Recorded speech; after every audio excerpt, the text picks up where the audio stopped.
কোমরে পট্টির কাপড় কিভাবে ফিনিশিংয়ের সাথে কাটিং করবেন দেখুন।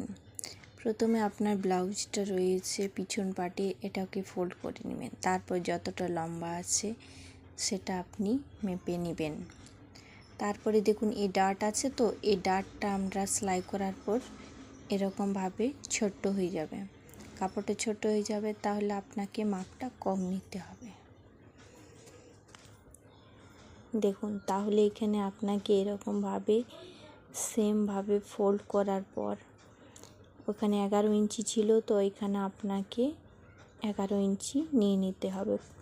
একটু কম পড়বে 10 ইঞ্চি, কিন্তু আপনি এখানে 11 ইঞ্চি নিয়ে নেবেন, কারণ একটু বেশি হলে কোনো ক্ষতি নেই, কিন্তু কম হলে একটু প্রবলেম আছে। তার জন্য আপনি এখানে একটু 11 ইঞ্চি নিয়ে নেবেন।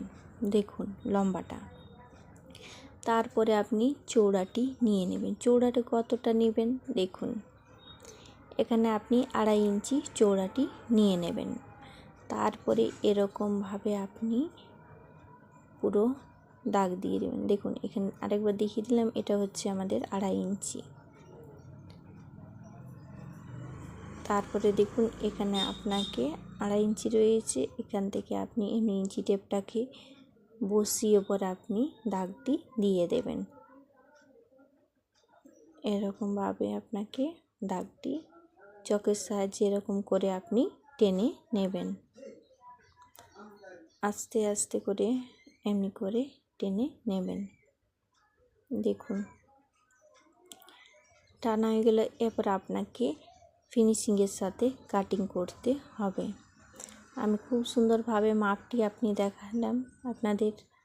অবশ্যই বন্ধুরা ইউটিউব চ্যানেলটি আমার সাবস্ক্রাইব করবেন, ফেসবুক পেজটি ফলো করবেন এবং ভিডিওটি লাইক অবশ্যই করবেন। দেখুন এরকমভাবে আমি কাটিং করে নিলাম। কাপড়টি একটু বেশি থাকলে কোনো ক্ষতি নেই, কিন্তু ছোট হলে ক্ষতি, তার জন্য আমি একটু আপনাদের পাড় দিয়ে নিতে বললাম। যত আপনার ব্লাউজের মাপ থাকবে তা থেকে আপনি 1 ইঞ্চি বাড়তি নিয়ে নেবেন। দেখুন হয়ে গেল। দেখুন এখানে আমি মাপটা আরেকবার আপনাদের দেখিয়ে দিচ্ছি। এখানে হয়ে গেল আমাদের 11 ইঞ্চি লম্বাটি এবং আমাদের চৌড়াটি হয়ে গেল 2.5 ইঞ্চি। দেখুন এরকমভাবে কোমরটাতে আপনাদের এরকমভাবে সেলাই করে নিতে হবে। সেলাই করে নেওয়ার পরে এটাকে এরকমভাবে মুড়ে নিতে হবে।